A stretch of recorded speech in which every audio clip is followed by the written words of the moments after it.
पहली निर्यामना जब जाते जाते बच गए। प्रस्तुत है समाधि यात्रा का एपिसोड 35। शरीर बहुत कमजोर हो जाने के कारण मुनिराज श्री दान रत्न विजय जी महाराज साहब बहुत देर तक एक मुद्रा में सो नहीं सकते थे। हड्डियों में दर्द होने लगता था। स्वयं करवट बदल सके इतनी तो शक्ति ही नहीं थी, इसीलिए रात्रि में अन्य महात्मा उनकी करवट बदल दिया करते थे।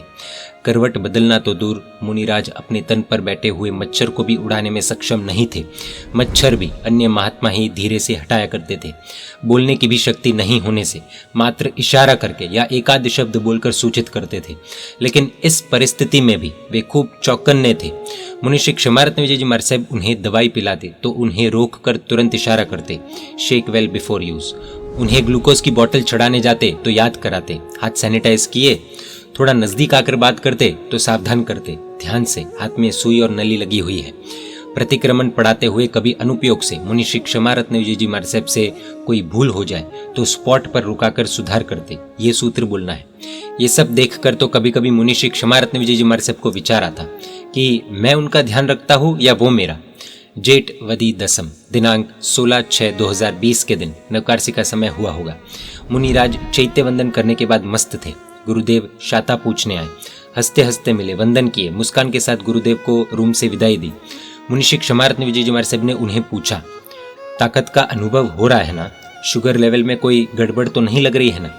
उन्होंने स्वस्थता का इशारा किया। मुनि श्री क्षमारत्न विजय जी महाराज साहब रूम से बाहर जा रहे थे कि तभी मुनिराज के मुख के हाव भाव बदलने लगे। अन्य महात्मा को समझ आ गया कि उनका शुगर लेवल बहुत कम हो चुका है, शायद 10-15 होगा और अब बस बेहोश होने की ही तैयारी है, ऐसा लगा। जो बेहोशी में से जल्दी बाहर नहीं लाए गए तो कोमा में चले जाएंगे और आयुष्य भी पूर्ण होने की संभावना है। तुरंत उपचार चालू करने पर भी कोई फर्क नहीं पड़ा। मुनिराज बेहोश हो गए थे। पूर्व में डॉक्टर ने सूचित किया ही था कि शुगर लेवल की प्रॉब्लम्स बढ़ती ही जाएगी और अंतिम दिन नजदीक आते जाएंगे। इस बात का ध्यान रखकर सभी महात्मा नवकार मंत्र सुनाने लगे। बड़े गुरुदेव ने 4 शरण नवकार ये सब सुनाया। आचार्य भगवंत श्री कुल बोधिसुरेश्वर जी महाराज साहब, कई साधु साध्वी जी भगवंत निर्यामना करवाने हाजिर हो गए थे। एक तरफ उपचार चल रहे थे और एक तरफ नवकार धुन। मुनिराज के संसारी माता जी भी हाजिर थे। दृश्य देखकर उन्हें धक्का लगा, रोने लगे, पर हिम्मत जुटाकर वे भी जोर से नवकार मंत्र का उच्चारण करने लगे। थोड़ी ही देर में डॉक्टर आए। एक तो समय की कमी, ऊपर से मुनिराज की एकदम क्रुश हो चुकी नसें। बोतल चढ़ाना हो तो अत्यंत अनुभवी व्यक्ति को भी खूब सावधानी पूर्वक कार्य करना पड़ता था। डॉक्टर वैभव भाई ने भी नवकार स्मरण करके प्रयत्न किया और चमत्कार हुआ। 20 मिनट तक ढूंढने पर भी दूसरे डॉक्टरों को मुनिराज की नस मिलती नहीं थी। वो आज एक क्षण में ही मिल गई। तुरंत सुई डालकर बोतल चढ़ाई और फास्ट स्पीड में बोतल शुरू की। आधी बोतल हुई और 5 मिनट में मुनिराज को होश आ गया। मुनिराज आंखें खोलकर देख रहे कि सब मेरे आसपास इकट्ठे होकर गंभीर मुखाकृति के साथ नवकार मंत्र सुना रहे। पहले तो आश्चर्यचकित हुए, ये क्या चल रहा है? फिर बात समझ आते ही मुस्कुराने लगे। सब टेंशन में थे और ये महात्मा जी हंसने लगे। उनका हंसता चेहरा देखकर सभी स्वस्थ हुए। दिए हुए धन्यवाद को डॉक्टर वैभव ने नवकार मंत्र के नाम से जाने दिया। आप सभी नवकार गिन रहे थे, इसलिए जल्दी नस मिल गई। प्रभाव है ना नवकार मंत्र का। उसी दिन दोपहर में मुनि श्री ज्ञान रुचि विजय जी महाराज साहब अपने आत्मीय मित्र मुनिराज दान रत्न विजय जी महाराज साहब को समाधि प्रेरक स्तवन भक्ति गीत अपने मधुर कंठ से सुना रहे थे।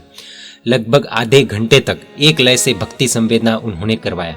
वे जानते थे कि शायद मेरे मित्र के साथ ये मेरी आखिरी मुलाकात होगी, इसीलिए समाधि अर्पण का तोहफा देकर मुलाकात को यादगार बनाया।